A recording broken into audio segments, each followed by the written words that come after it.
Hi, it's Mona. For today's little scene, I'm gonna use the Elephant Parade, Fly High, Bubbles of Joy, Scripty Bubble Sentiments, and all gnome stamp sets. I stamped the images with jet black ink pad to Nina Solar White cardstock. After a heat set, I started the coloring process with Ohuhu markers. For the elephants, I decided to go with lilac cool grey color combo. I am adding a mid-toned purple to the shadows, which I am blending away with a lighter violet color. Next, I am blending the coloring with a light cool grey color. Finally, I repeat the process once more for better contrast.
Then I follow the coloring process with flowers, where I am using different color values to pop the greenery out more.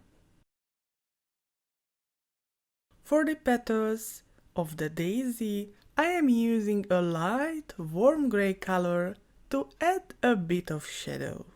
Then I blend it with a colorless blender here and there. Then I finish the center of the flowers. For the tulip, I am using a bit of desaturated pink with a touch of violet, and it will work perfectly with the violet elephants. Now it's time to color some bubbles. I am using 3 light colors: a light turquoise, a yellow, and the same pink I have used earlier.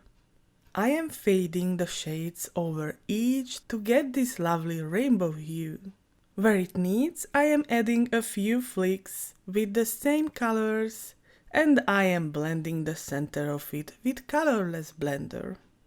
Just a super quick coloring for these cute peanuts with light warm browns with a touch of yellow. Now it's time for highlights.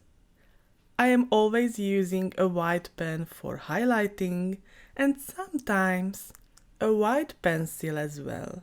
I think this gives a lot to the colored images.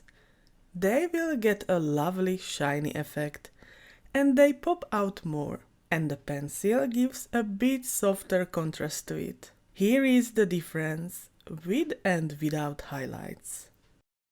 The images are done and they look so lovely. Next, I created 2 die cuts with the Scalloped box card pop-up die from Mermaid cardstock. I also made a few die cuts with the grass die from the Shadow box card park add-on dies with Cilantro cardstock. Then I ran 3 grass die cuts through my die cut machine with the Scalloped box card pop-up die to get this scalloped ending on the bottom. Next, I created stitched rectangles with the scalloped box card pop-up die from this lovely cardstock from the What's Sewing On Petite paper pack. And I also created a banner with the fancy wavy banners die from Ballet Slippers cardstock. When the die cutting was done, I did a quick ink blending on the grass die cuts with Peacock Feathers Distress Oxide ink. Now I have everything ready to finish my box card, so I started to put together the base with strong lawnfawn double-sided adhesive. I adhered the two pieces together, then I placed the grass die cuts to the wished place as well.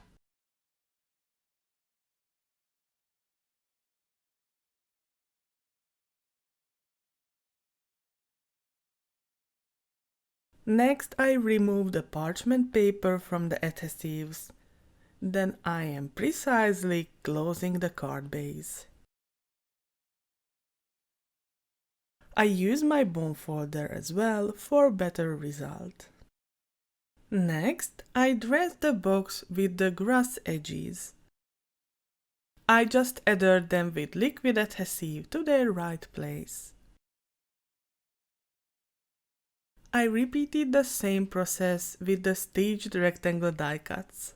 Before I am adhering the colored images to the box, I stamped the sentiment to the banner with watermark ink.